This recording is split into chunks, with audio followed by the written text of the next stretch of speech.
This is The Big Story presented by herbchambers.com. I'm Scott Helman, political editor of the Boston Globe.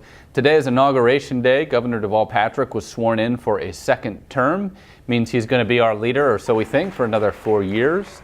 The ceremonies today were far more muted and more modest than they were 4 years ago, when the governor, upon winning his first term, held his swearing in and his speech outside the State House, brought everybody outside. That had never been done.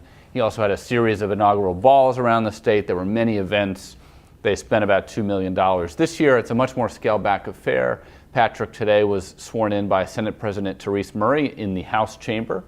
One thing I was struck by today in listening to him is he at once was very sort of conciliatory and talking about cooperation and collaboration, the importance of working together, this theme that has been sort of a hallmark of his message, his entire political career. That was very much front and center today. But one of the things he also did is he was very clear that he would be forceful in pushing his agenda. He said at one point that I will stop at nothing, or I will give everything I have to move this agenda forward. At another point, when he seemed to be referring to the healthcare industry, he said, let me be clear.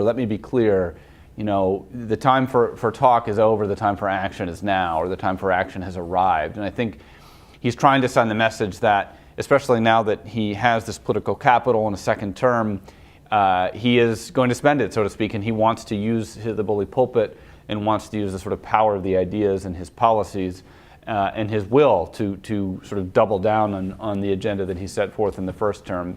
And clearly that's going to make a lot of people nervous. I think the health care bill in particular will be a point of huge debate in the coming months. This is something that everybody in Boston, or so it seems, has some stake in. So I think we should expect a very robust debate, particularly on that subject.